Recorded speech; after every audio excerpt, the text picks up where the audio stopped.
Ya lo puse a grabar. Así que bueno, vamos a continuar.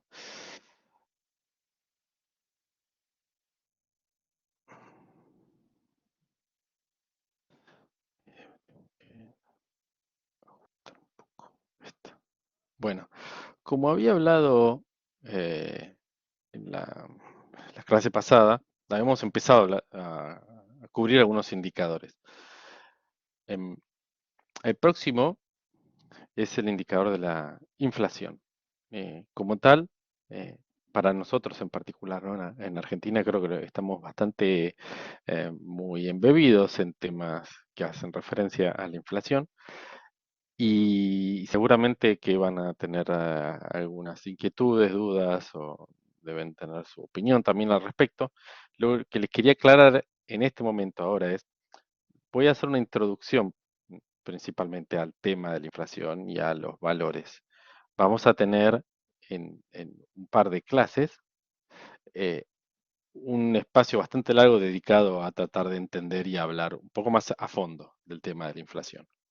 Así que entiendan que hoy entonces no vamos a tocar demasiadas cosas muy profundas, em, pero la verdad es que tampoco creo que en un par de semanas cambie demasiado lo que está ocurriendo en el mundo argentino relacionado a la inflación. Así que no es que nos vamos a perder una gran oportunidad de hablar un tema muy novedoso, digamos, ¿no? Así que bueno, habiendo hecho esa aclaración, les paso a comentar que el mecanismo de cálculo de la misma, y es importante entender cómo es que se realiza, un poco para entender qué es lo que pasó en el periodo de 2007 hasta el 2015 más o menos, y también para comprender la complejidad y lo que representa el cálculo en sí mismo. Lo que se hace en general, y no es algo exclusivo de Argentina, sino todos los países del mundo calculan la inflación de una forma similar, es el Instituto de Estadísticas de ese país, en nuestro caso el del INDEC, arma en un año determinado una canasta de bienes y servicios que representan el consumo típico del país. Para eso, un tiempo antes, lo que también tuvo que hacer este Instituto de Estadística es hacer un censo, se llama censo económico, y lo que hace es empieza a indagar y evaluar, ¿no? Cómo son los patrones de consumo de las personas. Una vez que sabe más o menos cómo consumen o qué, para determinar, por ejemplo, bueno, le dedican por decir algo, 25% de los ingresos al alquiler de la vivienda o al pago de las expensas o a la combinación de estos factores que sea. Entonces lo que tiene que hacer el INDEC es, bueno, darle un 20% de lo que representen esa canasta a elementos que tengan que ver con el alquiler, las expensas y similares. Y así con eh, alimentos, educación, salud, va mirando todo y tiene que saber más o menos cómo se distribuye para saber cuánto esfuerzo tiene que llevar adelante a la hora de recabar información. Porque después de que identifica más o menos los patrones de consumo y qué consume, tiene que ir y mirar, bueno, qué productos existen en el mercado. Porque existen muchísimos. Las canastas de bienes y de servicios que se utilizan para medir la inflación son más o menos 1.400. Pero en realidad afuera hay muchísimas más cosas en el mercado. Entonces tiene que elegir no solo por ejemplo, si hablamos de alimentos, pastas secas, ¿no? Uno va haciendo, cada vez se va metiendo más adentro, y tiene que decidir qué tipo de fideo, qué hacemos, tallarines, eh, los monitos, los tirabuzones, y después de eso tiene que decidir qué marcas va a mirar, porque también hay muchas marcas, muchas compañías que hacen distintos productos. Entonces, es imposible evaluar todo, pues no hay forma. Entonces lo que hace es se eligen una cantidad, una muestra de productos que, que deberían y tienen que ser secretos, en cuanto a que nada más el instituto que va a evaluar estos productos tiene que saber cuáles son. Porque si, y acá está una de las fallas que ocurrió en el periodo de 2007 y 2015. que es, bueno, se filtraron, se publicaron, o se informaron cuáles eran algunos de los productos que eran incluidos en la evaluación de la inflación. Entonces, una vez que alguien sabe cuáles son, se puede presionar a las empresas que lo fabrican o a los comercializadores para que artificialmente, digamos, dejen ese precio más abajo. Entonces, cuando uno va a evaluar, el precio está, no refleja la intención que era reflejar la evolución de los precios del sector de las pastas secas, ¿no? Y lo otro que es muy importante es, al Instituto de Estadística, lo que le importa es saber cómo evolucionan los precios, porque es una herramienta muy importante a la hora de determinar qué le está pasando a la economía, ¿no? Entonces, le importa qué es lo que ocurre, no qué es lo que debería ocurrir.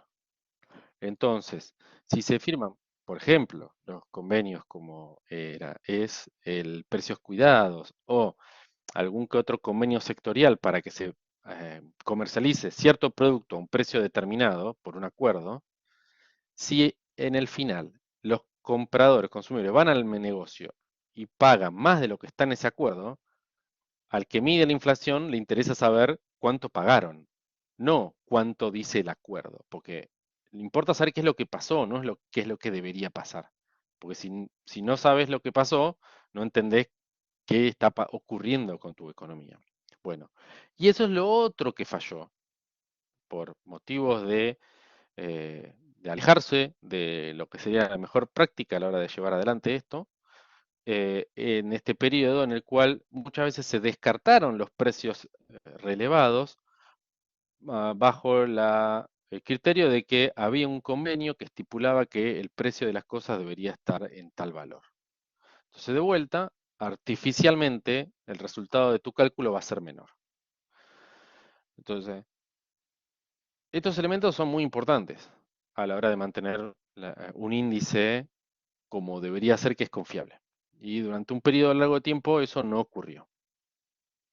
Acá lo que les presento es la serie de inflación hasta el 2020, ¿no? Y una aclaración que debo hacer es, en el periodo 2007 hasta 2016, ¿no? Que acá ven las barritas, eh, en realidad están calculados en base a una construcción artificial de los registros estadísticos disponibles de ese periodo, porque se sabe que los datos que publicaba en su momento el INDEC eran inferiores a lo que deberían ser y ahora ya no están ni siquiera disponibles, porque es como que no existen esos datos. Eh, y acá tengo una pregunta sobre que se dio a conocer la información a propósito. ¿Qué parte de la información?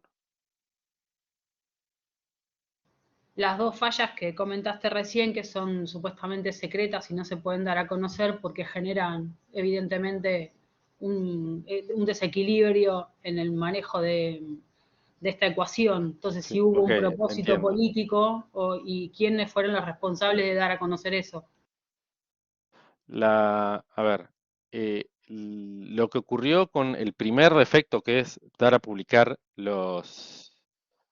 em, las marcas y los productos, no fue que se publicaron directamente en los diarios, sino que de una dependencia del gobierno a otra se filtró la información y eso se comunicó de una manera informal, pero se supo que eso pasó.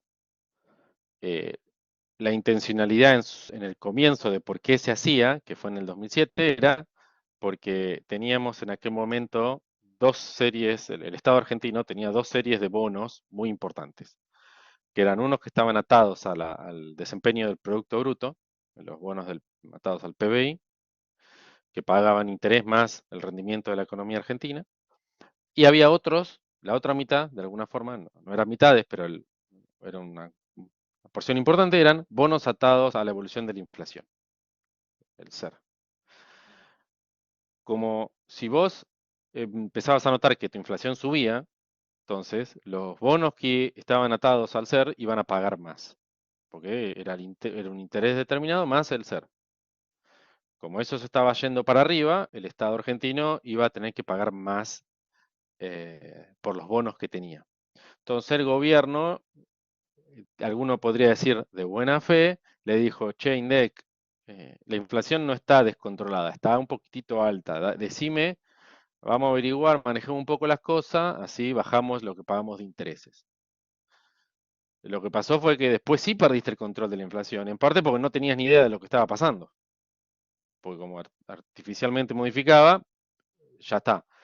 Y después fue también una cuestión de Estado de decir, cuando ya la inflación es sensitivamente alta, y a ver, es difícil a veces hablar de inflación alta, porque para lo que en Argentina es inflación alta, para el resto del mundo es hiperinflación, por decirlo de alguna forma, ¿no? Y para nosotros una inflación del 1% mensual, que es menos de lo que está pasando ahora en Europa y en Estados Unidos, para nosotros 1% mensual es buenísimo. Ahora vas a estos países y están con un temor que para nosotros sería irrisorio, o sea, es irrisorio. ¿Cómo tienen miedo con un 1% por mes? Y es básico, porque nosotros estamos con 3,5 o 5% por mes, hasta 6. Entonces, se perdió de control la inflación, y, eh, pero nadie se hizo cargo de decir yo fui o fue él. Se filtró porque hubo un momento en que la gente ya se estaba dando cuenta, che, no puede ser que la inflación de esto, cuando vas a los mercados, al supermercado y qué sé yo, decís, pero no, esto está subiendo mucho más. Y la segunda parte eso sí, lo hicieron público, cuando dijeron, no, no, el INDEC está potestado a elegir si hay un producto que se desfasa demasiado, utilizar otros productos como referencia, y en este caso, además, sabemos que debería existir este valor porque es lo que firmaron en un convenio. Entonces, ese es el valor del convenio. Eso lo salió a declarar las autoridades del INDEC. Estaba mal, ¿no? Pero lo salieron a decir. Eh, y son dos cosas que implicaron que el sistema de estadísticas de Argentina no fue del todo confiable, por lo menos en ese periodo. Un montón de otros datos que se recolectaron y que se publicaron en ese periodo, sí, o sea, son mucho más confiables, porque lo que se sabe es que hicieron mucho lío con los cálculos de la inflación y los componentes que usan a la inflación como índice para su cálculo, que son algunos, pero no son todos los indicadores. Y ejemplo, el PBI a precios constantes, ¿no? Que es algo que hablamos antes, no usa el IPC para hacer el ajuste, usa otro índice de precios. El índice de precios implícitos se llama, que es mucho más, es distinto. Entonces, como tiene otros sectores de la economía y recauda otro tipo de precios, entonces ese indicador no se modificó porque a nadie le interesaba manipularlo. Entonces, datos por ejemplo, del PBI están bien. Y se pudieron corregir los que tenían algún que otro precio mal. Pero el IPC estaba totalmente deformado. Entonces, para ese periodo, lo que se aceptó es, bueno, utilicemos las siguientes mejores estadísticas, que era desde el 2012, la ciudad de Buenos Aires empezó a calcular el IPC. Obviamente es limitado porque el INDEC releva 31 aglomerados urbanos en todo el país. El IPC de la Ciudad de Buenos Aires es la Ciudad de Buenos Aires nada más. Y también se utilizaron datos de San Luis porque durante todo el periodo el Centro de Estadísticas de San Luis fue el único cuyas autoridades no le respondían a las del INDEC nacional. Entonces ellos siguieron recolectando la información de índice de precios como deberían haberlo hecho, y ahí además se veía el desfasaje entre la Nación y San Luis. Uno decía, no puede ser que la inflación en San Luis sea un 50% más alta que en el resto del país. No puede ser, es absurdo. No hay sentido. Bueno, eh, entonces se usa un poco el índice de San Luis, se combina con el de Buenos Aires desde el 2012 en adelante, y ya 2017 en adelante ya es de vuelta los datos del INDEC, porque por ahora siguen siendo confiables de vuelta. Y un dato que tengo ahí anotado, interesante para hablar de inflación en Argentina, es el periodo este de inflación baja, de entre el 92 hasta, bueno, si quieren, saquemos el 2002 porque fue un año de un shock, digamos, ¿no? Pero desde el 92 hasta el 2005, ¿no? O 2004, la inflación fue por debajo del 10%, en muchos años inclusive bastante por debajo del 10%. Pero si vemos un periodo más largo, casi 76 años de estadísticas de inflación para Argentina, solo 29 de esos años la inflación fue menor al 20%. Y de ahí un tercio ocurrieron en los años de la convertibilidad. Entonces, cuando nosotros pensamos, ¿no?, el hecho de convivir con inflación o no, en realidad para la Argentina lo raro era que no haya inflación. Nuestra economía hace más de 70 años que vive con inflación alta. Y es un fenómeno que no hemos podido resolver, salvando muy pequeñas excepciones. Eh, por ende, mi pequeño comentario en ese sentido es que em, resolverlo va a tomar bastante tiempo. Em, no es algo que vamos a poder sacar de un día para el otro. Si, Si extiendo, porque el periodo que les estaba mostrando antes de inflación era un periodo bastante corto, ¿no? Pero si extendemos la serie, y en verdad lo de los 76 años no es para seguir con el chiste de hace 70 años, o la referencia de que hace 70 años que Argentina está mal, sino porque literalmente es desde el 43 que hay datos. Antes del 43 no hay datos de inflación en Argentina. El INDEC anterior tenía mucha información, pero no tenía índice de precios. Entonces no podemos ir más para atrás. Eh, Eh, pero entonces, digamos que la existencia de la inflación, casi que, por lo menos podríamos decir que desde los orígenes del tiempo de que nosotros sabemos cómo medir la inflación en Argentina. Este otro gráfico, por lo único que me gusta a veces verlo y mostrarlo, es para que se queden con esta imagen, ¿no? De una serie que viene bastante plana y tiene un par de picos, pero un pico pero muy prominente en un momento y después vuelve a ser plana. Pero esta serie está mostrándonos algo que en verdad los gráficos eh, juegan, que es el hecho de que la escala cada línea son un 1000% de inflación. O sea, eh, la hiperinflación del 88 y 89 te forma todo el gráfico. Y aún si sacamos, como ese gráfico a la derecha, es los años de los 80, donde la inflación fue relativamente alta, fíjense que aún así, la primera línea de referencia del gráfico es el 50% de inflación. Y tenemos varios momentos cercanos y un montón de instancias donde la inflación fue, como les dije antes, arriba del 20%. ¿No? Y tal vez para ponerlo un poco en perspectiva, ese número, acá lo que tenemos es la inflación desde el 1960 en adelante para una serie de países. Obviamente, esta serie de países la elegí yo. Se podría informar y le podría traer más datos, pero lo que a mí me parece relevante de esta serie es que, así como está Estados Unidos y el Reino Unido, que uno diría, bueno, son países muy estables, economías muy grandes, economías por definición desarrolladas, digamos, las primeras economías desarrolladas, y que son la línea azul y la línea negra, o gris muy oscuro, que las vemos resaltadas por el medio, ¿no? Y si vemos dónde tocan pico, ambas, la línea azul, el valor más alto es es el 13%, o sea, 13% de inflación anual. Fue el pico histórico de la inflación en Estados Unidos. Si vamos al Reino Unido, bueno, tenemos un poco más del 20% a mediados de los 70. Y ambos países en verdad manifiestan problemas inflacionarios en los 70, como la mayoría de los demás que están en esta selección. Pero después está un país como Panamá. Y la inflación en Panamá ha sido relativamente pareja a Estados Unidos y al Reino Unido. O sea, no es que necesitas ser un país desarrollado para tener inflación baja. Otro ejemplo, podemos pensar Australia, ya no hablemos de país desarrollado, no, un país que es mucha relevancia los productos primarios, ¿no? En Australia, agro, pero principalmente minería y hay petróleo. Pero uno dice, bueno, Argentina es un país agroexportador, la inflación viene de ahí, de la evolución de los commodities. Pero vemos el celestito fuerte de Australia que se mueve, en realidad parejo a Estados Unidos, inclusive mejor que el Reino Unido.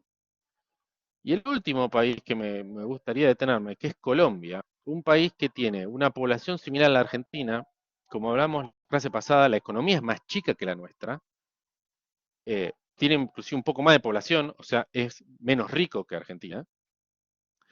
Es un país que es sudamericano, es latinoamericano, entonces muchos aspectos culturales podríamos decir que son similares. eh, y ha tenido mucha volatilidad, pero su volatilidad como mucho ha llegado arriba del 30%. Ha tenido inflación alta durante periodos largos, porque vemos que entre los 70 y casi los 2000 ha tenido inflación por encima del 20%, pero nunca tuvo un periodo hiperinflacionario como tuvimos nosotros, que en este momento tuvimos varios procesos inflacionarios fuertes, sino que además en los 2000 en adelante, un país que también tiene muchísima producción de materia de productos primarios para exportación, también ha visto su inflación controlarse. Lo que quería comentar simplemente con esta comparación es, bueno, evidentemente el problema inflacionario argentino va más allá de ser un país subdesarrollado o en vías de desarrollo, va más allá de que es culpa de que somos latinos, va más allá de que producimos productos primarios. No viene por ese lado. No necesitamos ser Estados Unidos para tener una inflación bajo control. Pero de vuelta, más adelante vamos a ver en otra clase, nos vamos a quedar a discutir un poco más sobre la inflación. Otra estadística muy importante y que le interesa mucho a los macroeconomistas y a los que hacen política económica es el desempleo. La forma de calcular el desempleo también es una estructura similar a la que realizan otros países del mundo, porque es medio una convención cómo hacerlo, y tiene que ver con averiguar durante una semana, por ejemplo, ¿no? La semana pasada, el INDEC va y pregunta a la población en hogares que ya tiene previamente determinados para hacer una muestra representativa, y les pregunta si las personas han trabajado, si no han trabajado, si han trabajado, por cuántas horas, si ha cobrado una remuneración por ese trabajo que han realizado, ¿no? Y tanto si han trabajado como si no han trabajado, pregunta si han ido a buscar trabajo, ¿no? Entonces, con esas preguntas se calcula después un montón de indicadores que hablan sobre el empleo, y en particular el desempleo, lo que nos está midiendo es todas las personas que no tenían trabajo la semana en la que hicimos las preguntas y estaban interesadas en tenerlo, o sea, estaban buscando trabajo. Y ese número de toda esa cantidad de personas se la divide por la población económicamente activa, que en resumidas cuentas es la población que está en edad de trabajar y que además tiene interés en trabajar. Eh, porque eh, las personas, por ejemplo, que tienen menos de 14 años, en teoría no pueden trabajar, entonces no las vamos a contar. Las personas que están por encima de la edad jubilatoria, ya está tampoco, porque no deberían trabajar. En el caso de que alguna de esas personas trabajen, igual se la va a forzar adentro de la PEA, pero se las fuerza. No deberían estar trabajando, pero como están trabajando, las contamos, pero si no, no van. Y lo mismo ocurre con gente tal vez de mayor edad que los menores, pero por ejemplo los que están estudiando, bueno, si vos no estás trabajando porque estás estudiando y no te interesa trabajar, no te voy a contar para ver el desempleo, porque no me interesa. A ver, tengo una pregunta. Tener una remuneración no tener empleo puede ser no registrado. Bueno, eso es verdad, pero a lo que le importa, a ver, mejor digo otras palabras, la estadística del desempleo es la forma de hacerla es estándar a nivel internacional. Entonces, se hacen esas preguntas. No importa, en el fondo, si esas personas que están trabajando y que recibieron una remuneración están registradas o no. Porque el interés del cálculo es saber empleo si no lo tienen. Es un problema ya del sector impositivo, digamos, el saber si están registradas o no y el reportar esas estadísticas. Eso se hace, pero a la hora de determinar la gravedad y la situación del empleo en un país, se mide exclusivamente el desempleo, independientemente si es registrado o no registrado el que está empleado. Eso también es una cuestión de estándar internacional. Todos los países lo miden igual. Después, a algunos les interesa saber cuántos son empleos registrados y cuántos no, y hay países que en verdad la definición o la protección de los derechos es tan laxa que en el fondo no hacen una encuesta para saberlo, simplemente miran las estadísticas y después se extrapolan. Porque dicen, bueno, a mí me está dando que en base a la encuesta de empleo hay un 3% de desempleo. Miro mis registros por otro lado, van y miran los registros de la entidad impositiva y dicen, bueno, pero acá me estoy dando cuenta de que me falta un 1% de la población que no está haciendo aportes. ¿Qué ocurre acá? Bueno, em, muchos países a eso ni siquiera lo hacen porque es marginal, digamos, la cantidad de no registración. En parte porque en verdad las leyes son, principalmente, ¿no? Porque las leyes son tan relajadas que en realidad nadie tiene problema en registrar al empleado o no, porque no tiene un costo mucho más alto.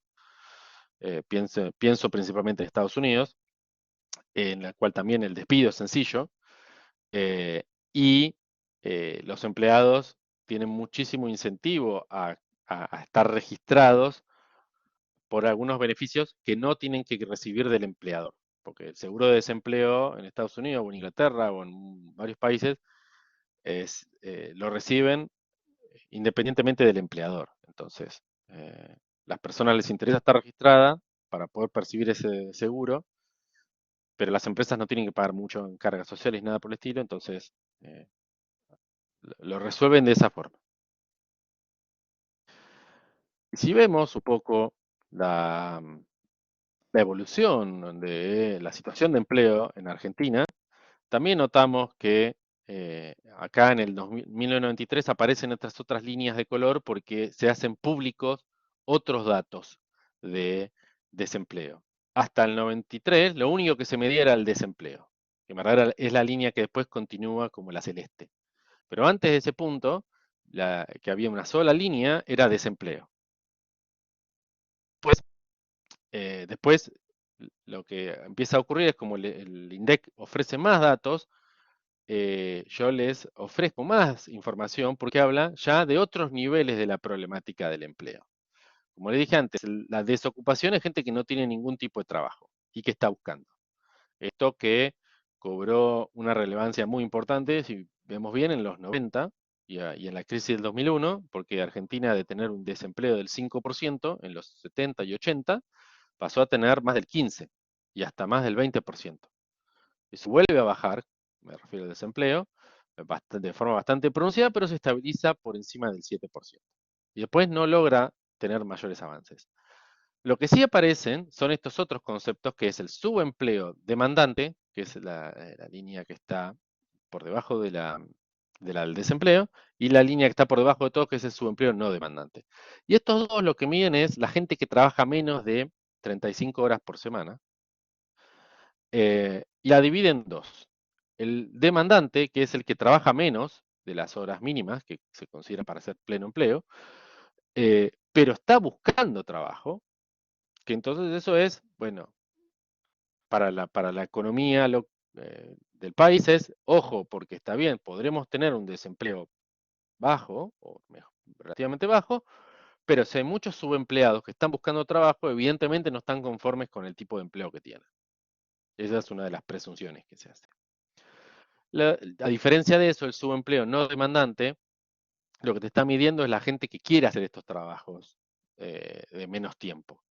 O sea, no es un componente del desempleo o del subempleo en este caso, tan grave, porque en este grupo podríamos incluir, por ejemplo, los pasantes en Argentina, que por la ley trabajan menos de las horas necesarias para ser considerados empleados plenos, y posiblemente muchos no tengan intención de trabajar las 8 horas por día de un empleo regular porque están estudiando. Es parte de las pasantías requieren que estén estudiando. Entonces, ese grupo de población es el mejor ejemplo, testigo de quiénes serían subempleados no demandantes. Y también podrían aparecer acá personas ya que están cerca de la edad de jubilación o jubiladas que hacen trabajo y probablemente trabajen menos horas y no estén interesadas en trabajar las 8 horas por día. Entonces ahí también incluiríamos a esa gente. Y estos otros subniveles de entender la desocupación te dan información sobre qué es lo que está pasando con tu mercado laboral. Porque si miramos este indicador de búsqueda de empleo como una especie de ver cómo está la problemática, ahí podríamos ver que en realidad con la crisis del 2001, bueno, el problema del trabajo llegó a más del 35% de la población, no el 21%, como veíamos con el desempleo, porque había un montón de gente que trabajaba menos horas, pero que necesitaba trabajar más. Eh, y bueno, y ahora tengo una pregunta para ustedes que hace referencia a, bueno, ¿qué piensan que ocurrió con el desempleo en el 2020? Y acá tenemos el 2020, que son estos últimos guarismos, ¿no? Cuando vemos que cambia.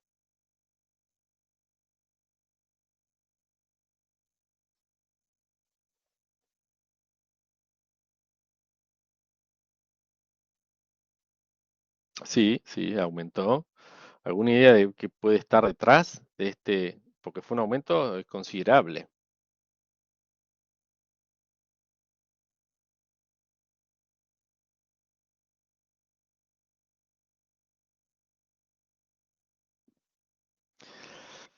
Exacto. Yo vi que varios hicieron el comentario, la pandemia. Y la pandemia efectivamente tuvo un efecto muy fuerte sobre el nivel del desempleo. Y también lo que es interesante de ver qué es lo que pasó con la pandemia es qué es lo que ocurre con la tasa de actividad. Y la tasa de actividad es, ¿se acuerdan lo que les definí la población económicamente activa, o sea, la PEA, que es la gente que está participando en el mercado de trabajo? Bueno, la tasa de actividad es esta población económicamente activa sobre la población total. Es la línea que está por arriba en este gráfico, la línea verde, que si vemos bien, se mantuvo bastante estable, alrededor de 46% desde el 2003, desde la crisis del 2001. Se mantuvo este corte de estadística es porque el INDEC no la publicó. En el proceso de normalización del 2016 decidieron no publicar datos del último trimestre del 2015 y el primero del 2016. Después se mantuvo más o menos por ahí, pero vemos que cae rotundamente en el 2020. eh, Baja casi 8 puntos porcentuales. Esos 8 puntos, estamos hablando de la población total del país. Así que es una cantidad abismal de personas las que dejan de participar del mercado. Eh, y después ese número rebota y vuelve a subir. Entonces, teníamos un crecimiento muy fuerte del desempleo, que además vino acompañado de un desplome de la tasa de actividad, porque en ese momento además la pandemia y la forma de enfrentarla en Argentina fue el, el, el ASPO, ¿no? Y que fue que nos encerraron a todos en las casas. Entonces, la gente no podía ir a trabajar. Entonces, o ir a buscar trabajo. Entonces, a la pregunta que se hacía de si estaba buscando trabajo, en verdad, mucha gente respondía que no. Entonces, esa subida del desempleo está escondiendo inclusive el efecto de la caída de la población económicamente activa que se ve en este gráfico. Porque si vemos la línea violeta es lo que se llama la tasa de empleo, que básicamente es la población que tiene trabajo sobre la población total. Y esa tasa de empleo baja también del 42% a el 35%. O sea, otra caída muy grande. Y la diferencia entre ambas es lo que está explicando el desempleo. Por suerte, se cayeron ambas, el desempleo subió, pero la tasa de empleo volvió a recuperarse después de la pandemia. Em, sí, ahí veo que tengo un comentario sobre la pobreza y sí, eh, a ver, ah, probablemente ustedes lo hayan visto ya, el tema ese de la pobreza. Pero hubo un muy fuerte impacto en el 2020 y que se prolongó a 2021 y que al día de hoy todavía estamos viviendo de alguna forma, que es con la crisis económica y la caída del producto de 10%, inevitablemente va a haber un importante aumento en la pobreza. A fin de cuentas, si el producto, ¿no? La cantidad de bienes y servicios de la economía se contrae un 10%, bueno, hay un 10% menos de bienes y servicios para distribuir entre la población. Y tenés dos opciones, o cambiás la forma en la que distribuís lo que se produce, ¿no? Que básicamente es hacer redistribución de la riqueza, que es algo que es complejo y que toma tiempo, o vas a ver que se te dispara la pobreza. Bueno, en Argentina, como en la mayoría de los países, en verdad lo que ocurrió fue una suba importante de los indicadores de pobreza. Em, Otro indicador es la tasa de interés, que también vamos a hablar un poco más detenidamente de esto en clases más adelante. Y en ese momento además vamos a tener la ventaja de tener un par más de semanas de lo que está ocurriendo ahora en el mundo, que tiene que ver con qué es lo que están haciendo un montón de bancos centrales sobre la tasa de interés que manejan ellos. Pero la tasa de interés es un valor muy importante para la economía, porque es lo que, bueno, regula el mercado de capitales, ¿no? El mercado del dinero, el mercado de- de ese activo tan relevante, y que en todo el mundo de la inversión es una palabra clave, digamos, porque la tasa de interés me va a determinar a mí, bueno, cuán rentable puede llegar a ser una inversión, porque tengo que pedir plata en el banco y, bueno, voy a tener que pagar un interés. Entonces, la actividad económica está muy fuertemente vinculada con este indicador. En el caso argentino, lo que vemos de tasas de interés en el tiempo es la línea gris es la tasa de las cajas de ahorro, la que pagamos, eh, la que cobramos, ¿no? Los que tenemos y dejamos algo de plata en la caja de ahorro, que es bastante cercana a cero, porque el es- requerimos y está definida que tiene que tener una liquidez muy alta porque la podríamos utilizar en cualquier momento, entonces no nos van a pagar mucho por dejarla en el banco.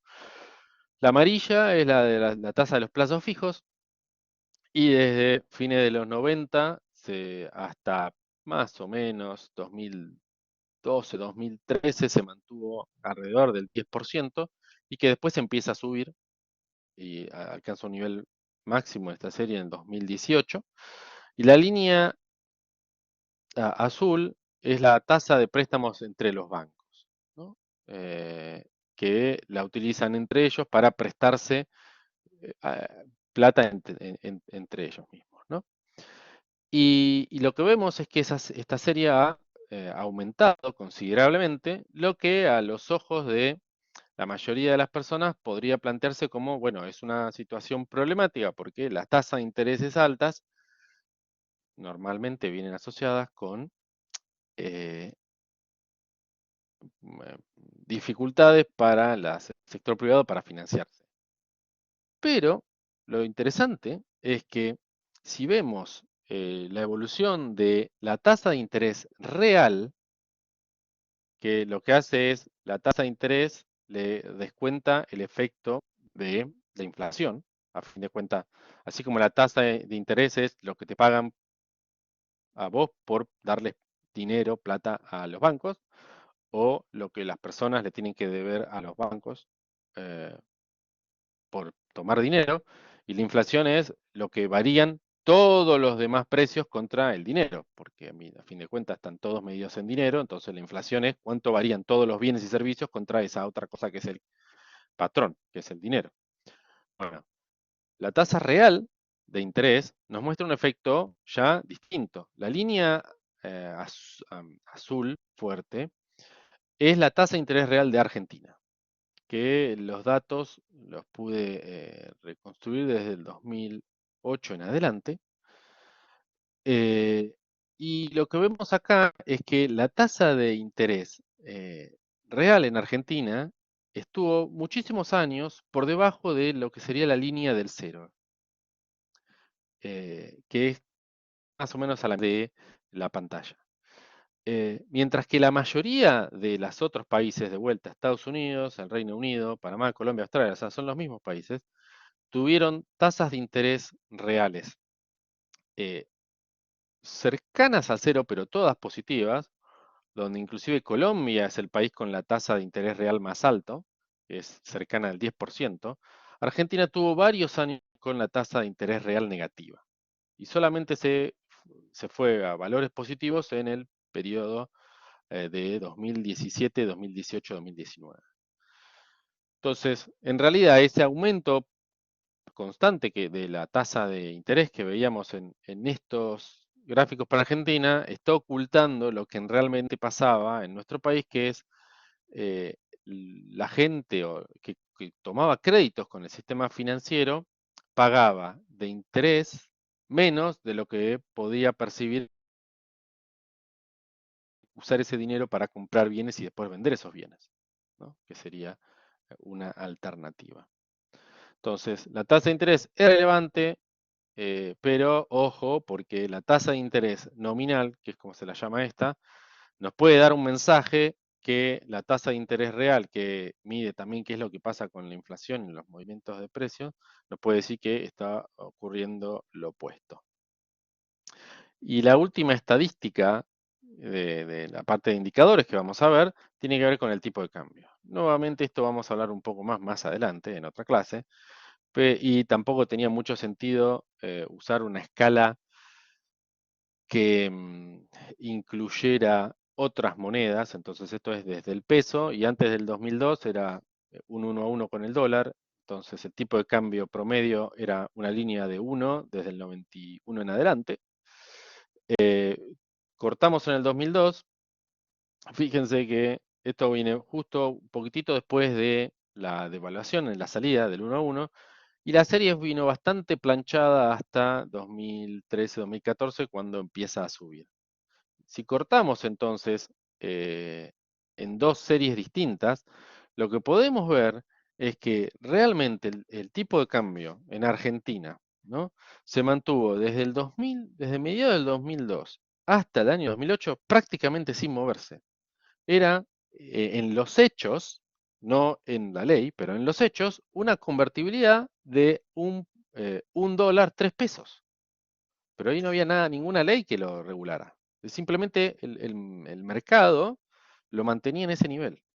Más allá de que había intervención del Banco Central comprando, vendiendo en algunas ocasiones para mantener su valor, pero eran ocasiones particulares. Y todo eso cambia a partir del 2008, donde empieza a verse que el tipo de cambio empieza a subir continuamente y ya lo tenemos en una parte de una curva bastante pronunciada ascendente, eh, que al día de hoy estaríamos hablando de más o menos 117, 118, porque esto está tomando el valor del tipo de cambio oficial. Sería casi imposible hacer un gráfico con todos los tipos de cambio distintos que hay. Se puede hacer con alguno, pero si queremos con todos los tipos de cambio, no vamos a entender nada. La existencia de esos múltiples tipos de cambio en términos de... Nos da mucho más mensajes por el hecho de que existan que por el valor que tengan. ¿Eh? Eso para mí es un elemento importante también a mencionar, porque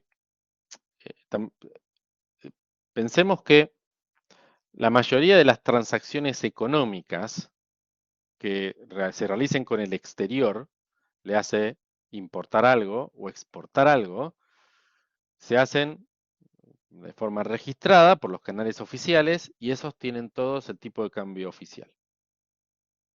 Entonces, a la hora de medir el tipo de cambio de Argentina a nivel de interacciones económicas, se tiene que usar el tipo de cambio oficial, porque es el que regula la actividad económica, ¿no? El hecho de que existan múltiples tipos de cambio y tan lejanos al tipo de cambio oficial, en verdad lo que nos está diciendo es que hay cosas en la economía argentina que no están funcionando bien. Porque en el fondo, el dólar, el contado con liqui, ¿no?, que existe en Argentina, existe en todos los países del mundo que tengan ADRs en la Bolsa de Nueva York. Cualquier empresa lo puede hacer, ese negociado. Pero a nadie le interesa, porque es lo mismo. Para eso pueden cambiarlo en el mercado oficial o pueden ir por ahí. Entonces, hay una diferencia, una discrepancia que tiene que ver con gastos administrativos de los procesos de compra y venta de acciones y todo eso, pero más allá de ese arbitraje, no hay mucha diferencia. Que en Argentina haya tanta diferencia, te habla de que los argentinos necesitan adquirir dólares porque no, por otro mecanismo que no sea el del sistema oficial. Y la volatilidad de esos tipos de cambios paralelos te está hablando de la volatilidad del mercado en Argentina. Porque si vos miras el cambio oficial, te estás olvidando que un montón de gente tiene que hacer transacciones por el otro mercado. Y esas cosas no existen en otros países. Existen en Argentina y lo que te está diciendo es que nuestro sistema de cambio no está funcionando bien.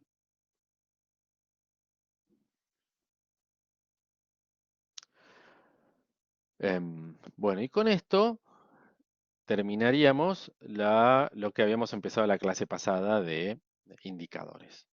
Mientras voy a cambiar a eh, la segunda parte, les pregunto si tienen alguna duda, una consulta, algo que quieran preguntar. ¿No? Bueno, ahí veo a alguien. Sí, María Laura. Esto que decías recién, que tener tantos tipos de cambio es contraproducente para la economía del país.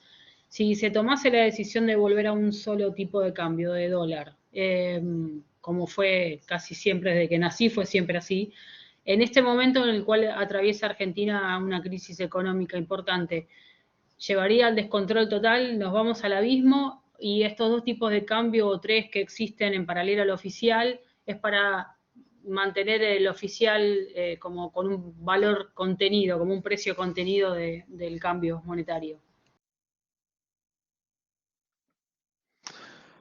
Sí, creo que fueron varios comentarios, preguntas en una. Voy a tratar de responderlas y si me faltó algo avísame. Em,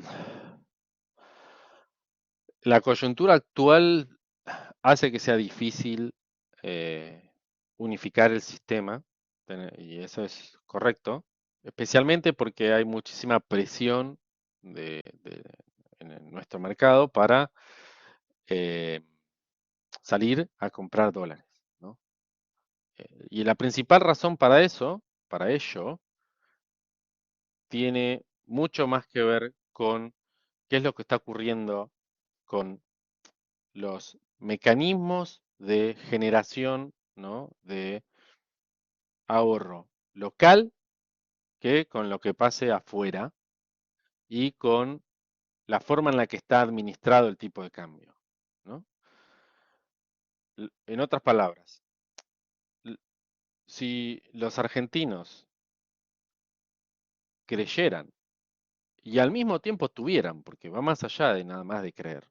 Que estén convencidos de que va a haber cierta estabilidad es importante, pero si independientemente de eso, si hubiera alguna oportunidad de inversión, eh, no digo segura, pero accesible para la mayoría, en pesos, ahí estarías empezando a generar un- las bases para lo cual la gente podría pensar, no necesito irme al dólar para cubrirme. Porque en el fondo, los argentinos, la gran mayoría, no es que compra dólares para poner una fábrica en otro país.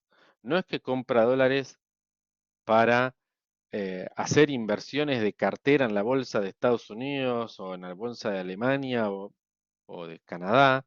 No, compra dólares y no hace nada con esos dólares. Y estoy hablando no solo eh, de argentinos con poco conocimiento del mundo de las finanzas, sino inclusive grandes empresas lo que hacen es remiten dólares afuera y los guardan, o hacen inversiones muy seguras con rendimiento bajo.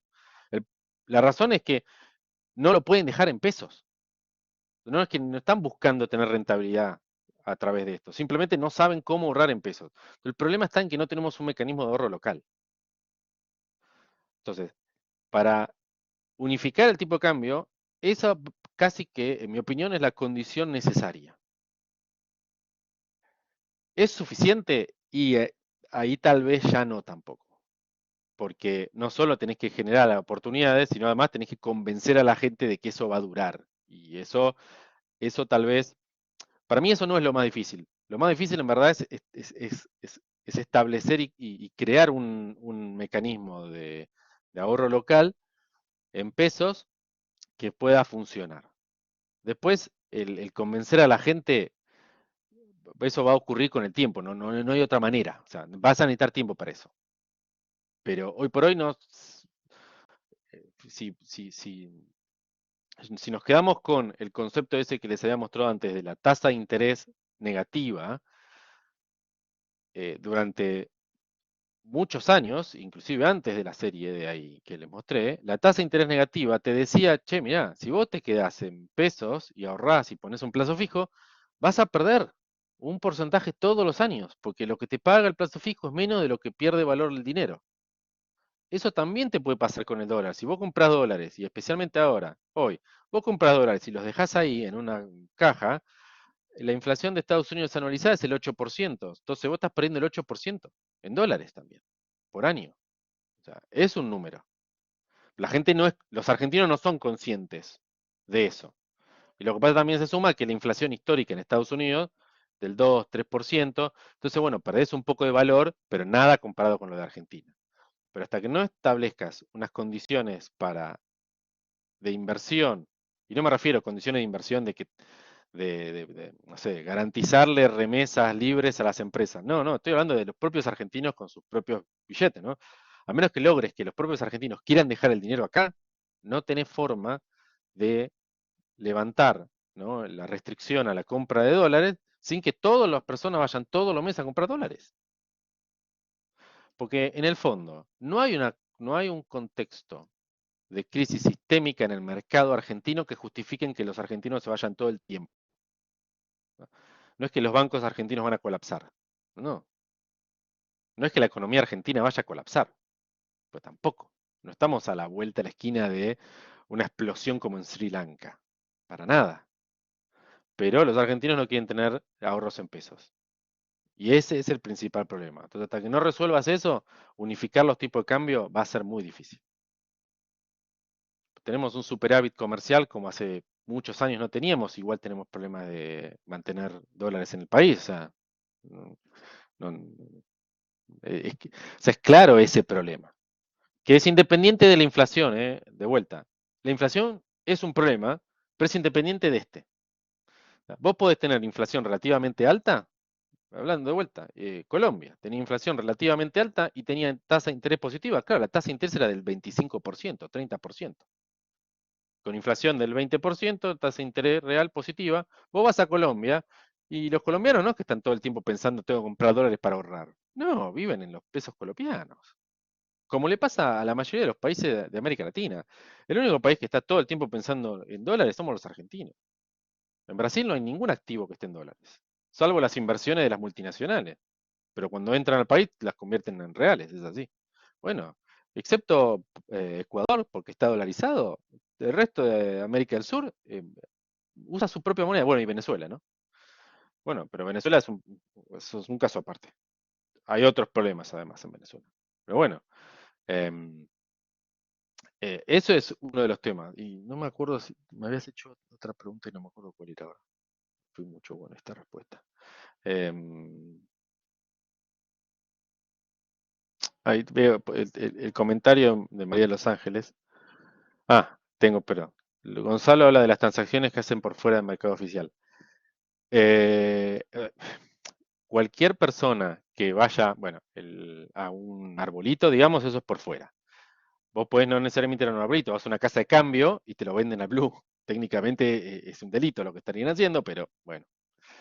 Después, hay mecanismos perfectamente legales. Ejemplo uno, vos podés usar tu tarjeta de crédito para contribuir a X fondo en el exterior y vos vas a estar cambiando, no al oficial, sino al dólar turista, que es el tipo de cambio oficial más el 30% del impuesto país más el 35% de anticipo de impuesto a las ganancias. Entonces ahí tenés como un 165% por arriba. Es paralelo al tipo de cambio oficial y es totalmente legal. Y después tenés el que se llama el contado con liquidación, que lo que haces es un pase de activos. Y el dólar MEP. Son, claro, son, son dos mecanismos que utilizan la bolsa para comprar y vender pesos y dólares perfectamente legales, pero lo haces por fuera del tipo de cambio oficial. Porque en verdad son transacciones entre dos personas que tienen unos activos en pesos, otros activos en dólares y que comercian intercambian el activo. Entonces es legal, porque están comprando y vendiendo un papel que dice que es por un lado pesos y por el otro es dólares. Sí, Gonzalo. Te hago una consulta. Entonces, porque yo me encargo, o Sí, sea, trabajo en Policía Federal y me encargo de hacer compras de bienes y servicios al exterior. Y nosotros siempre lo pagamos en dólar oficial, obviamente. Yo a lo que me sí, refería sí, es el sí. tema de el dólar blue en sí. Es más psicológico que otra cosa porque por todo lo que yo trabajo hace 12 años, siempre se paga todos los bienes y servicios, se pagan en dólar oficial. Eh, y a mí eso es lo que siempre me llamó la atención. ¿Por qué el Sí, dólar blue llama tanto la atención? Porque como la gente dice, no, todo va a venir más caro, todo, pero las empresas o mismo nosotros que somos el Estado, seguimos pagando en dólar oficial. sí, sí, sí. Mira, muy buen punto lo que me traes. Porque, a ver, no, no, no es que el dólar blue es una de las tantas formas que tienen los argentinos de obtener dólares a cambio de pesos, ¿no?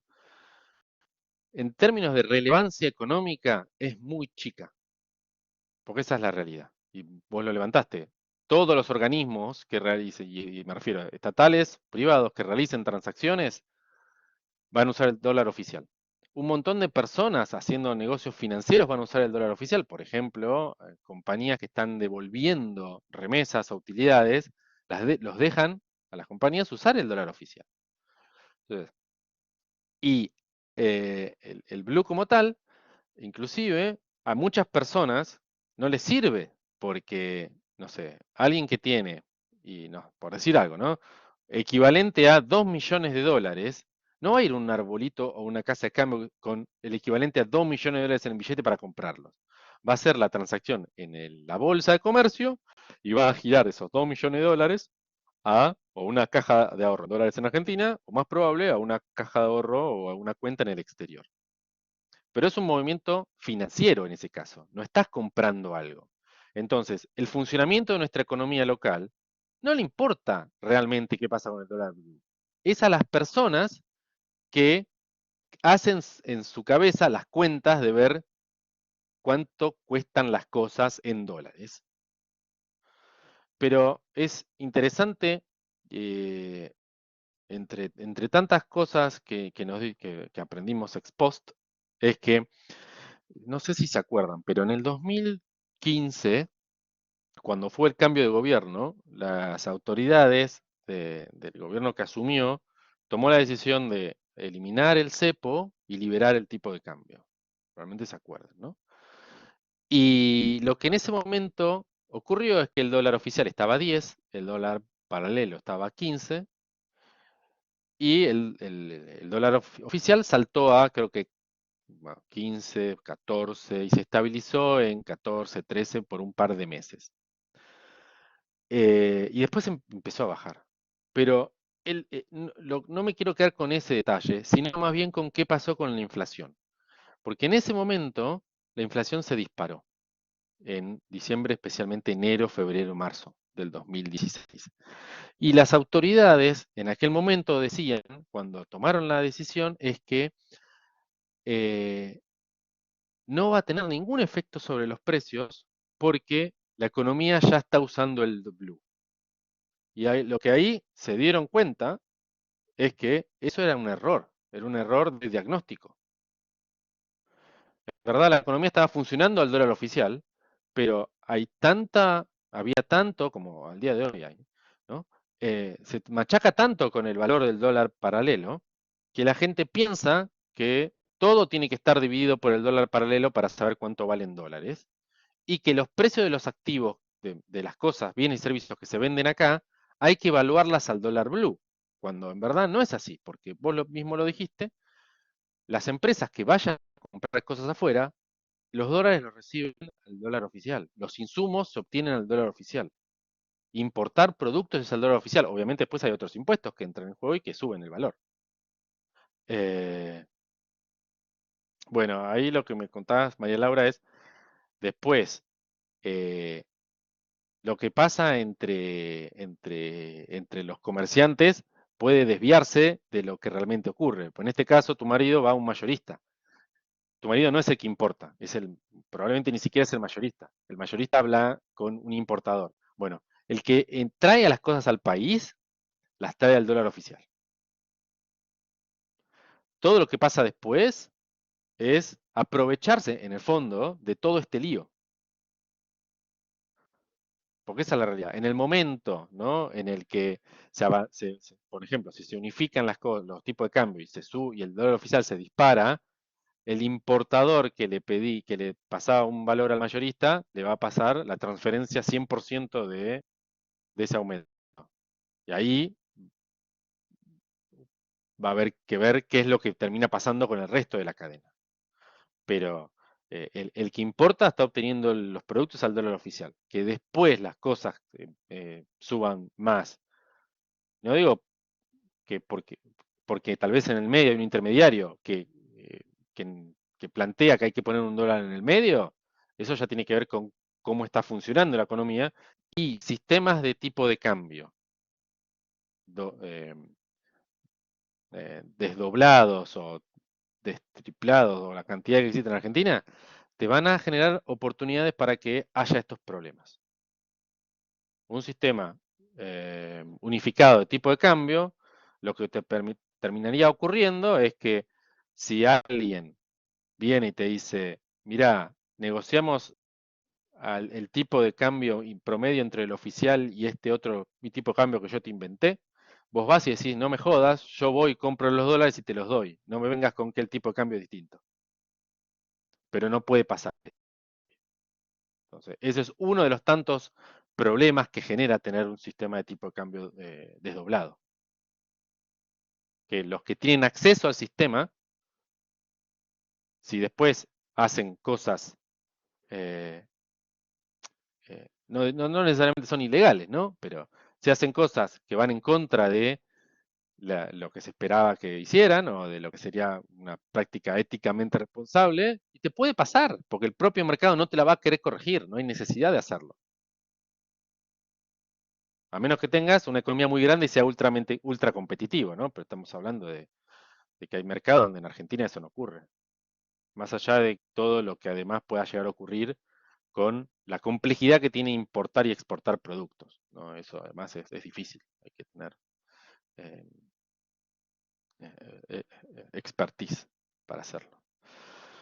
Em, pero no sé si había una pregunta que me había quedado ahí.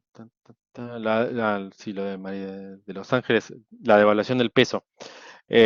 Bueno, la devaluación sería un riesgo también, em, pero ahí volvemos al punto, ¿no? De hoy por hoy ni siquiera le podés ganar a la inflación, ¿no?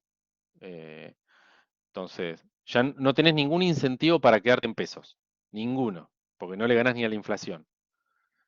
Después va a venir la discusión de qué pasa si devaluás, pero en realidad hubo gente que hizo un negocio bárbaro en los últimos años, porque en verdad Argentina eh, a- a- tenía una inflación bastante más alta que la depreciación continua que estábamos teniendo, ¿no?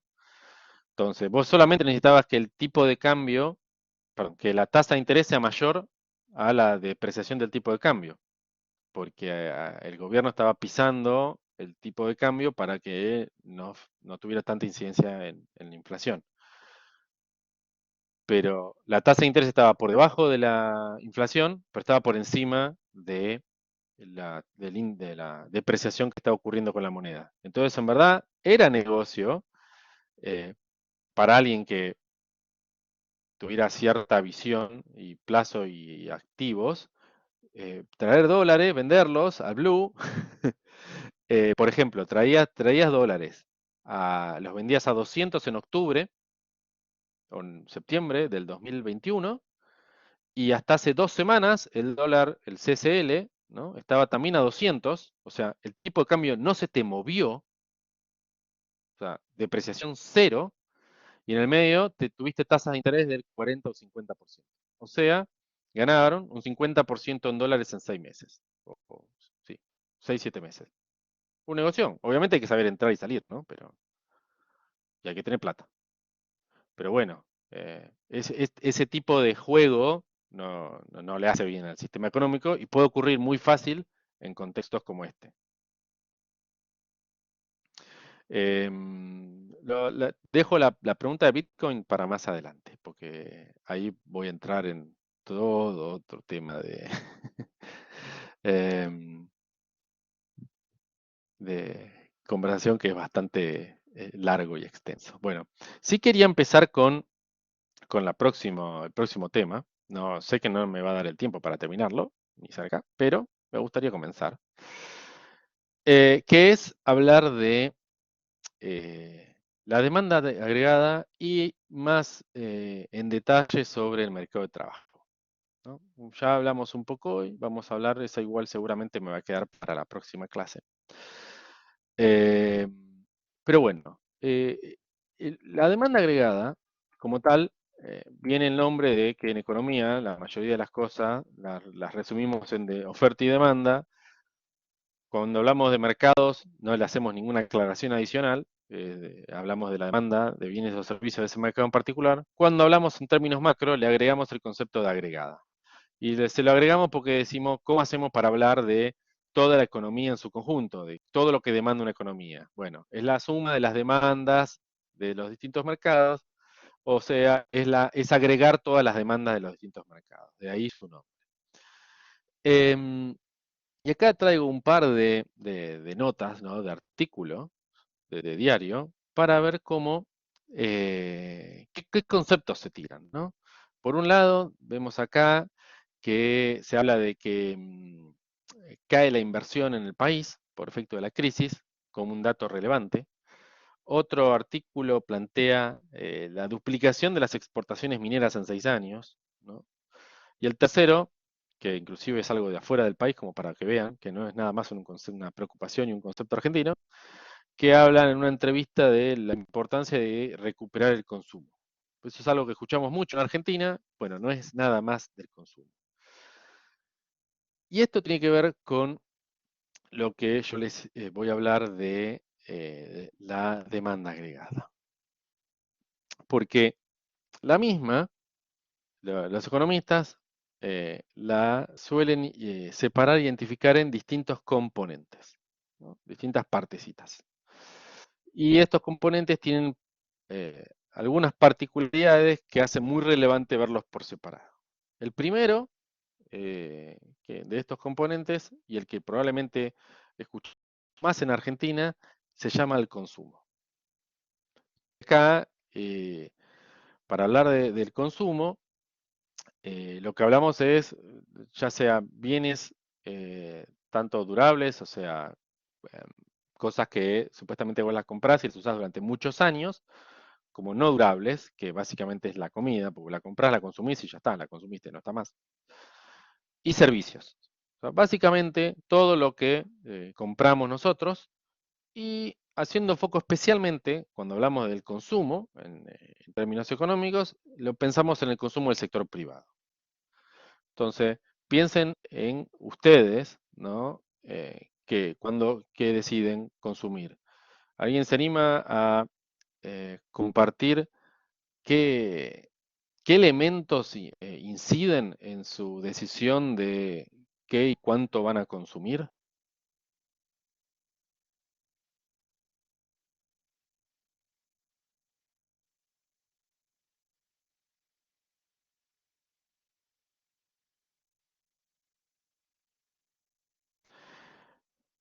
El sueldo, muy bien. El precio. A ver, Gonzalo,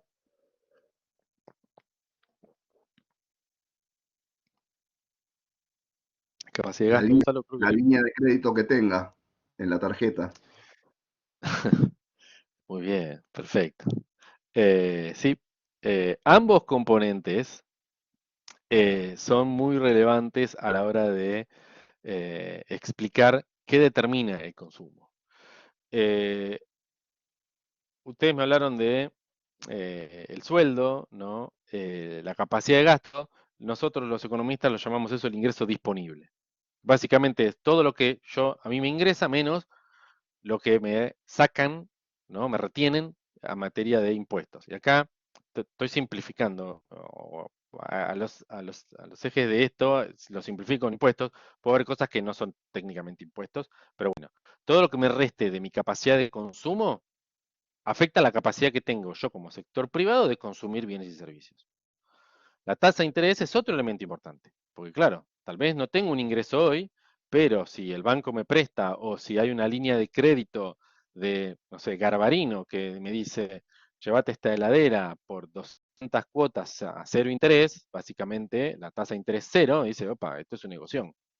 Entonces me va a favorecer consumir a mí algo hoy que tal vez mi ingreso no me lo permitía. Y un tercer elemento es, bueno, ¿cómo pienso que me va a ir en el futuro? Porque también, si yo pido un crédito y creo que no lo voy a poder pagar, probablemente no lo pida en el fondo. Eh, bueno, muchas gracias, María de los Ángeles. Em, lo que no se consume en un momento es el ahorro, ¿no? Y esto no es algo demasiado sospechoso, ¿no? El segundo sector o componente es la inversión privada, ¿no? Y acá la inversión privada tiene algunas características similares al consumo en cuanto a que de vuelta es el sector privado el que decide esta inversión. La tasa de interés es algo muy interesante y muy relevante, como lo mencioné antes, a la hora de definir los proyectos de inversión. En este caso también mira hacia el futuro, porque la inversión necesita saber qué es lo que va a pasar con la economía. A fin de cuentas, vos estás invirtiendo algo hoy para poder producir y vender en el futuro. Por ende, a la inversión privada tanto no le importa el ingreso de hoy. En el fondo, llevándolo al extremo, una persona que no gana absolutamente nada de plata hoy podría ir a un banco, pedir un crédito y con ese crédito comprar una máquina y empezar a producir algo. Más allá de que tal vez los bancos no te quieran prestar para estudiar tu situación y lo que sea, pero en teoría no necesitas un ingreso hoy para poder invertir. Lo que necesitas es, bueno, un proyecto de inversión, claro, pero necesitas, mirá bien qué es lo que va a pasar con la tasa de interés, tenés que saber y esperar unos buenos resultados hacia el futuro y con eso vos vas y decidís un proyecto de inversión. Como antes les había dicho que todo lo que no se consumía se ahorraba, bueno, ese saldo que se ahorra es en general lo que fondea los procesos de inversión. Un país medianamente equilibrado y sano lo que ocurriría es, las personas no van a consumir todas el 100% de su ingreso, van a ahorrar una parte, la mayoría va a ahorrar en, depositándolo en el banco, en plazos fijos o similares, eh, o mismo podrían comprar opciones negociables de compañías, o sea, bonos de empresas, bonos de estados, pero son vehículos de ahorro, y eso va a permitir que otro individuo u otra empresa o una empresa vaya, solicite plata e invierta. Entonces, lo que no se consumía de ese ingreso disponible empieza a construir una bolsa que va a fomentar la inversión. Otro componente de la demanda agregada es el gasto público. Y esto lo que permite capturar es el impacto y el efecto directo que tiene el sector, el gasto público, el sector público directamente sobre la economía. Y en este caso, además, no nos interesa tanto diferenciar si es gasto en consumo o en inversión, porque lo que ocurre con el gasto público es que nosotros miramos otras cosas, en este caso, y es, así como el consumo éramos cada uno de nosotros mirando nuestro ingreso disponible, viendo qué es lo que va a pasar para adelante, decir, bueno, si lo voy a gastar o no, los inversionistas que miran a ver qué es lo que va a pasar en el futuro y ver si vale la pena invertir o no, el gasto público, lo que mira, en realidad, o donde se decide es en el Congreso, o en la legislatura, en el Parlamento, dependiendo del país, y es una decisión política. Entonces, no están mirando a ver cuánta plata tienen. Dicen, tenemos que construir este tren de alta velocidad y sacan una ley y le dicen al gobierno, háganlo. ¿Tienen que mirar la tasa de interés? Deberían para saber cuánto va a costar. Pero una vez que lo aprueban, en teoría, no importa la tasa de interés. La decisión de hacerlo está, si la tasa de interés es el 2% o el 4%, lo vas a hacer igual, pero te va a resultar más caro.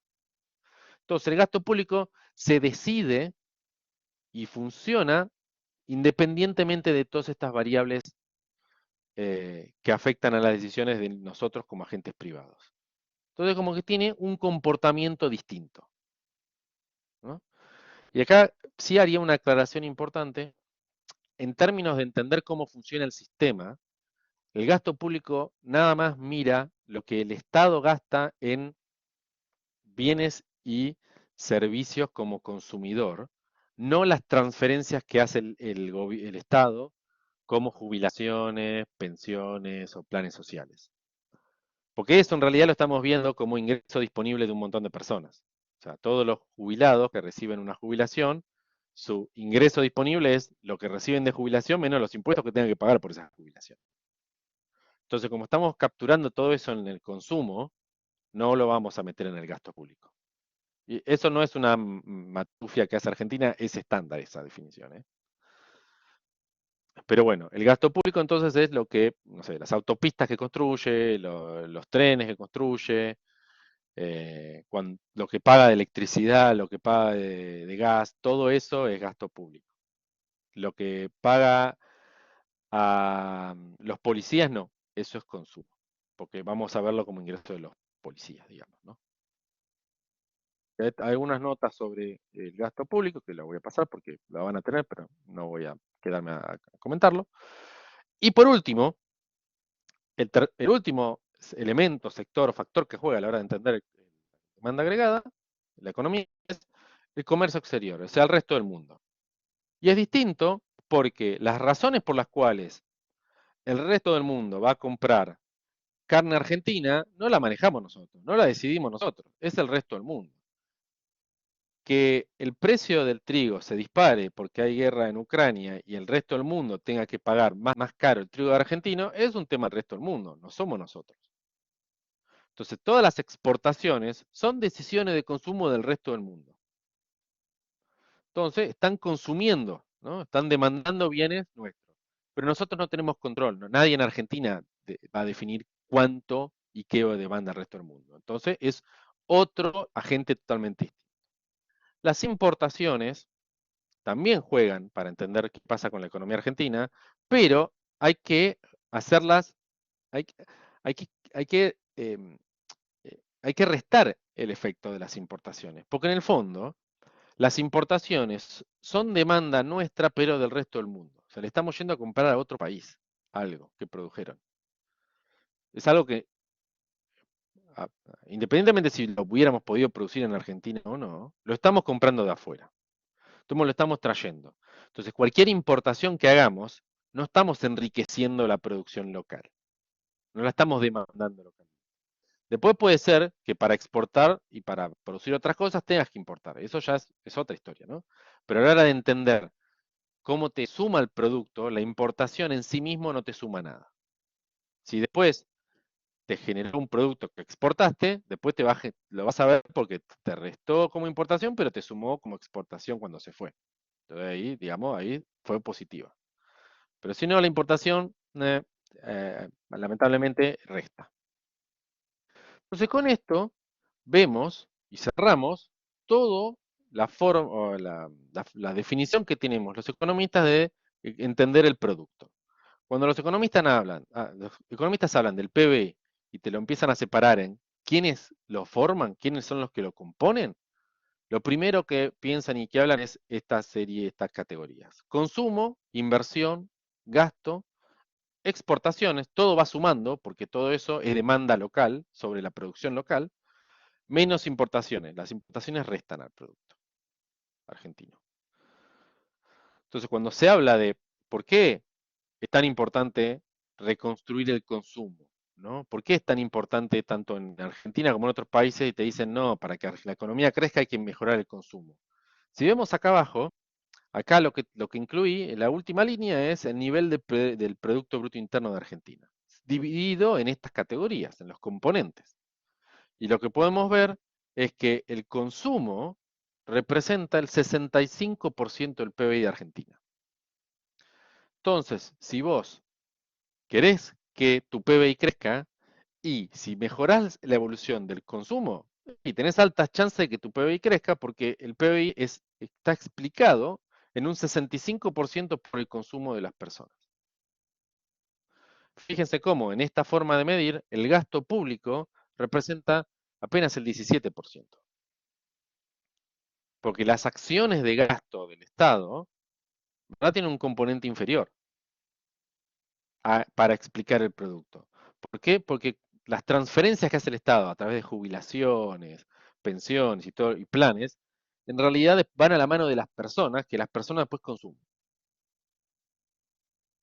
Entonces, las decisiones de consumo son el 66%. La inversión es un 14%, exportación es un 12%, importaciones, en este año en particular, no es el último año, por eso es que las importaciones eran más altas que las exportaciones. O sea, acá Argentina demandó más al resto del mundo de lo que le vendió. Entonces, le restó un poco al PBI de Argentina. Y acá lo que vemos es, desde el 93 en adelante, cómo varían estos componentes a lo largo de los años. Y vamos a ver que el PBI es la línea azul más oscura, es al mismo tiempo la línea, vamos, tal vez es más sencillo hacer la comparación. Hay una línea celeste que sube y baja muy fuerte, y hay una línea azul que se mantiene mucho más estable. Bueno, la celeste es la inversión. Y como vemos, la inversión tiene, el gráfico lo corté en algunos años para que podamos ver mejor las diferencias en la mayoría de los años. Pero vemos como en el 2003 la inversión se disparó para arriba, en el 2001, 2002 la inflación se fue por debajo, cayó más del 30% año contra año. Entonces vemos que ambos, la inversión se desplaza muy fuertemente. Si miramos la línea violeta, que es el gasto público, a la línea violeta siempre la vamos a ver muy cerca del cero. Es la línea que más veces vamos a ver cerca del cero, cuando el PBI, por ejemplo, en el 99, que cayó toda la actividad económica excepto el gasto público, que había aumentado un poco. Si vemos el año 2008-2009, también tenemos un valle con todos los componentes del producto cayendo, excepto el gasto público. De vuelta, ¿qué es lo que vemos acá? Y las decisiones políticas que regulan el gasto. En el 2009, un intento de proteger la actividad económica, un uso anticíclico del gasto público, mantuvo, o sea, hizo que creciera contra el año anterior. ¿Por qué? Porque no le importaba la evolución del producto, el gasto público. Es una decisión política. También después te ocurre que en varios años ya, del 2012 en adelante, varios de los indicadores de los componentes caían consistentemente y el gasto público seguía por arriba. Esto no lo vemos acá, pero te está explicando o vas a eventualmente llegar a la conclusión de que, bueno, si estás todo el tiempo aumentando el gasto público, pero el resto de tu economía no está mejorando, probablemente tengas un tema en algún momento de cómo lo vas a financiar. Tema para otra conversación. Pero la otra cosa que vemos muy interesante es la correlación, que significa cómo se mueven también de la misma forma y muy parecido, lo que tiene que ver las importaciones con la inversión. Fíjense que la línea roja con la línea celeste casi todo el tiempo se mueven una al lado de la otra, muy juntas. Mismos picos, mismos valles, tasas parecidas. Eso lo que nos está explicando en Argentina es la conexión entre las importaciones y la inversión. Argentina es un país que cuando entra en procesos de expansión de inversión va a importar mucho. Así es como funciona nuestra economía. Y esto es lo que nos lo está demostrando. Entonces, si vos estás hablando de un contexto, por ejemplo, nos podemos parar ahora, en el cual vos decís, bueno, se está hablando en estas semanas, en estos días de cómo Argentina tiene que controlar las importaciones, tiene que poner freno a las importaciones. Bueno, tenés que saber que si vos vas a meter freno a las importaciones, lo más probable es que si te caen las importaciones vas a tener un problema con la inversión. Y si vos no invertís, vas a tener un problema en un momento de qué vas a producir, porque no estás, si no invertís, no pones fábricas, ¿con qué vas a producir, no? O si no invertís y cambiás las fábricas que tenés por unas nuevas, cambiás las máquinas que se te rompen por una nueva, vas a tener un problema para producir. Bueno, hay una relación muy fuerte en Argentina entre inversión e importaciones. Y lo último es la línea naranja, que son las exportaciones, como también un poco parecido al gasto, pero en algunas ocasiones muy disímil, como las exportaciones tuvieron momentos en los que crecían a contramano del resto. Y exportaciones en el 2000, toda la economía argentina estaba estancada y las exportaciones crecieron más de un 10%. 2001 crecieron, 2002 fue el único sector que en Argentina se salvó en el 2002. Creció contra el anterior, las exportaciones. Y 2017, 16, 17, 18, 2019, cuando la economía argentina internamente estaba en crisis, caía un 2% al año, las exportaciones subían. ¿Por qué? Porque es demanda del resto del mundo. Al resto del mundo no le importa qué es lo que nos está pasando a nosotros. Si ofrecemos algo que a ellos les interese, marcha. Y acá abajo, lo que les dejo es un concepto de estudiar esta volatilidad, este baile, ¿no? A través de los desvíos estándar, que es cuánto te desvías del promedio. Y vemos que Argentina, el PBI es el 5,7, y vemos cómo las importaciones son mucho más volátiles. Inversión mucho más volátil, casi igual de volátil que las importaciones, ¿no? Eso es lo que explica este desvío estándar. Es cuánto te desvías del promedio. Entonces, el PBI tiene desvíos del 5,7%, o sea, crecemos mucho y caemos mucho. Pero si miramos cómo es la evolución de este desvío en otros países, vamos a ver que países que ya les mencioné varias veces, Australia, Canadá, Colombia, tienen desvíos del 2%. Entonces son economías más estables y no necesariamente son desarrolladas. De vuelta, Colombia es una economía en vías de desarrollo. Después, bueno, podemos traer a Guinea Ecuatorial, que es un país que les había mencionado en la clase pasada, como que boom, 5000% de crecimiento. Bueno, altamente volátil, 28% es esta volatilidad en la evolución. O sea, tiene picos y valles mucho peores que lo de Argentina.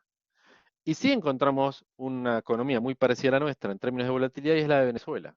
Tiene 5,27. O sea, parte no es que es algo eh, fundamental a la hora de entender qué es lo que pasa con las economías, pero te está diciendo algo, la idea de pensar que nuestra actividad económica se mueve con una volatilidad muy importante.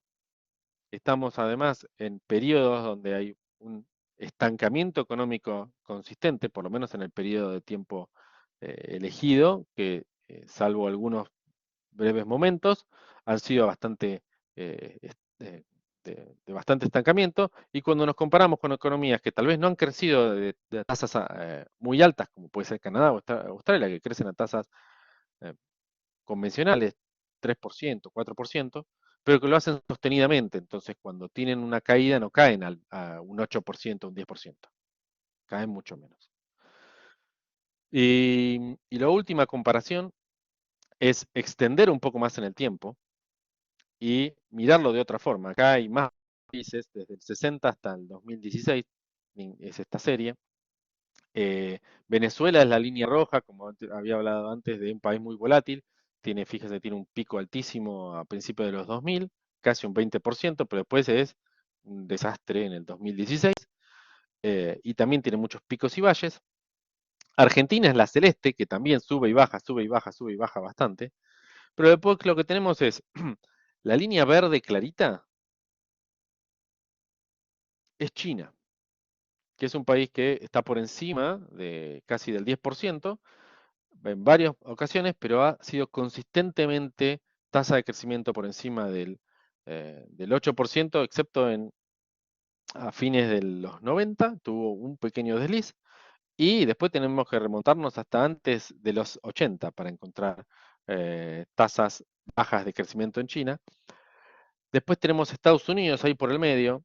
Tal vez es un poco confuso mirar y entender cada línea, pero un buen resumen interesante es lo que capturo aquí abajo, que es de los 57 años de estadística que hay en esta pantalla, que hayan tenido una caída del PBI. Estados Unidos tuvo en 7 años, 7 de los 57, Estados Unidos tuvo recesión.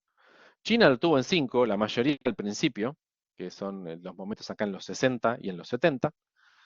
Colombia tuvo un solo año con recesión en estos 57 años, y Argentina tuvo 21 años.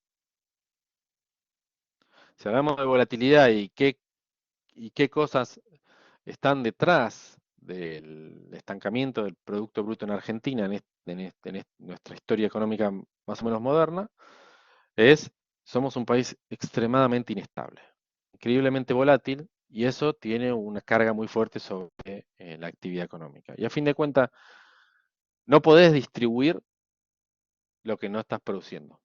Entonces, eh, si no resolvés tus problemas de crecimiento y de actividad económica, difícilmente puedas resolver de forma permanente y sostenible tus problemas de pobreza, porque si cada vez tenés más habitantes y tu, tu cantidad de bienes y servicios que producís es la misma, o inclusive es menor que el año anterior, vas a tener menos cosas para darle a tu población.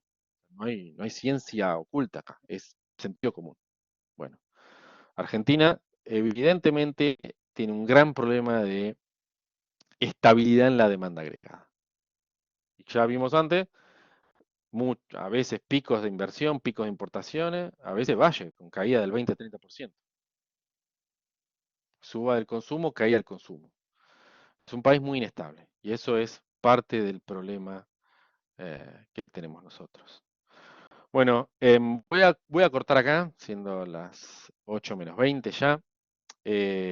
Vamos a seguir con esto la próxima semana. ¿Tienen alguna pregunta, alguna consulta sobre lo